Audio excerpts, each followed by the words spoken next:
So the boutique left and / neo-progressives mocked Force the Vote, right? They continue to mock it even weeks and weeks after it was done and are still pushing reliance on the Democratic Party. And the reason I say this is because a lot of people are focused on, Force the Vote, if you're for it or against it. But you have to notice what is their alternative and what are they trying to do? They're trying to get you to rely on the Democratic Party. Sam Cedar, out of all people, who would have thought? Who would have thunk perfectly it, fam? Legitimate strategy if I were trying to build the next iteration of a third party as opposed to leveraging existing mechanisms to deliver material benefits to people, as opposed to working with the Democratic Party, in other words. But for those who ask why I abandoned Force the Vote when I realized what it was or had become, I'm not.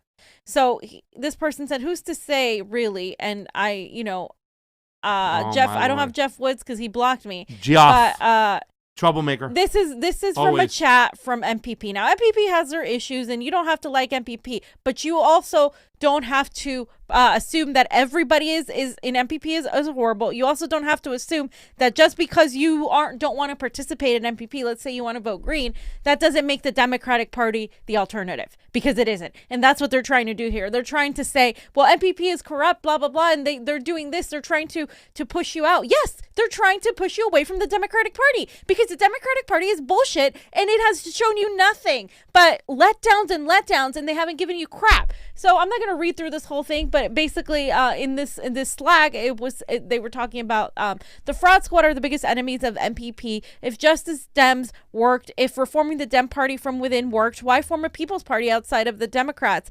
MPP has to focus first on the progressive Dems in Congress. And then if the FTV fails because not enough so-called progressives or Justice Dems back it, then the MPP has more of a case to make about the necessity for building a third party instead of electing more Justice Dems.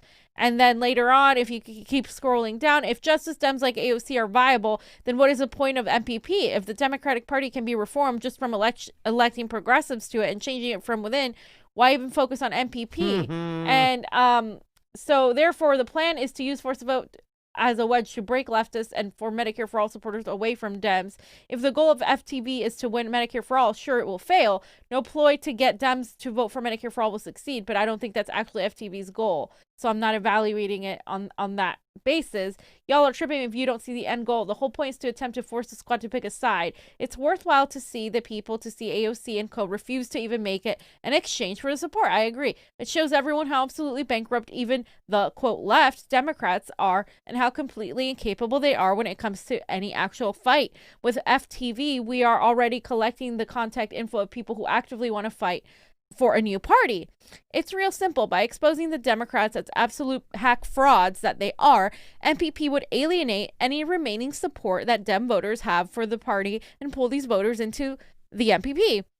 The existence of AOC in the squad repudiates the point of MPP. If the Justice Dem strategy of reforming the Democratic Party from within by taking over so-called progressives, there's no point for the People's Party. So basically, they're trying to frame this, like their whole point was never about Medicare for All. It's not that it wasn't about Medicare for All. It's like we knew that the squad was gonna vote for Nancy Pelosi.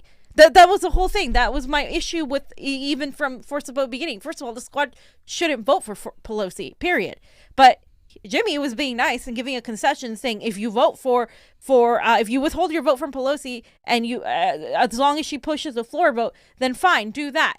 But they wouldn't even do that. So all it did was expose these people, and that is important that it exposed, because a lot of people's like rose-colored glasses came off when it comes to the squad, when it comes to a lot of these people, and they were able to see them for what they are. And a lot of people have been now radicalized to say, no, we actually do need to force them. Now, we're not under any circumstances thinking, and this is the way I see it too. We're not under circumstances thinking that the Democratic Party is just going to give you Medicare for All, because they're not. You guys, and if you think the Democratic Party is going to give you Medicare for All, I'm sorry, I don't believe that. Why would they?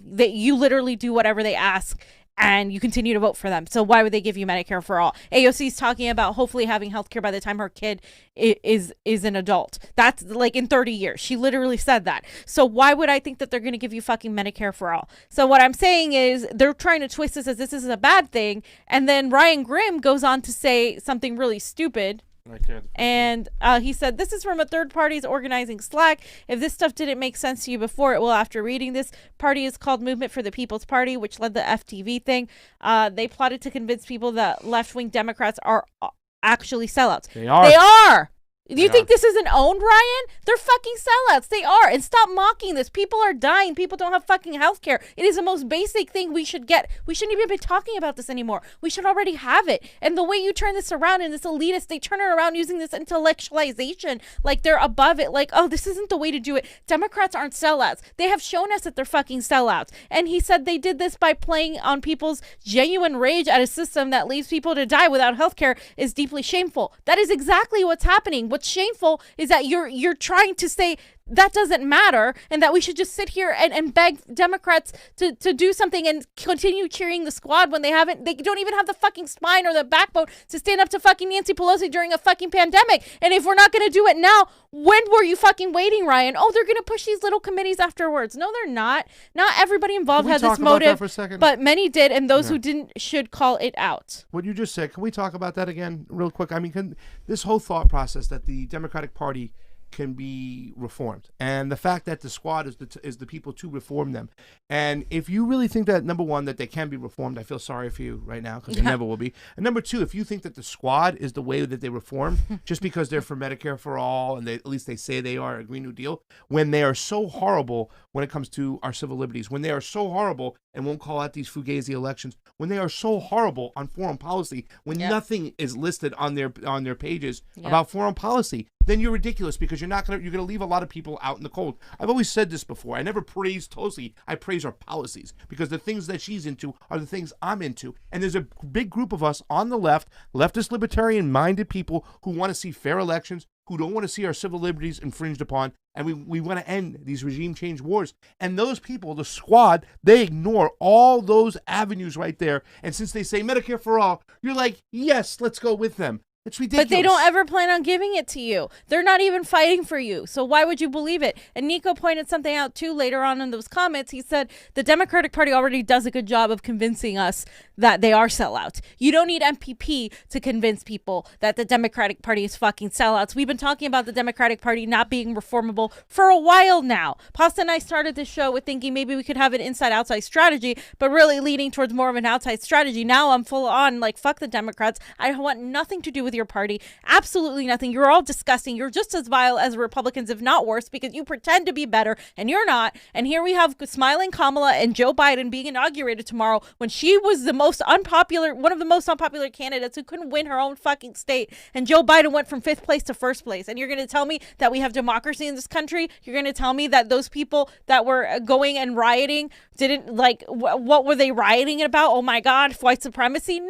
No, there's no trust in the fucking system. And this is why they're censoring you now, because they know that shit's hitting the fan and that people are questioning everything. People are losing everything. They're dying. They're losing their jobs, their homes, their healthcare, their families, and they don't have any way out. And what's worse than anything is a person that's desperate and has nothing to lose. And that's what they want to crack down with this censorship. That's why they're going to attack everybody, because they know that you would revolt if they didn't do that. Yeah. And Skid Row is expanding, ladies and gentlemen. It's not getting small. It's expanding. And it's really a sad thing to see all these people homeless on the streets without showers, without running water.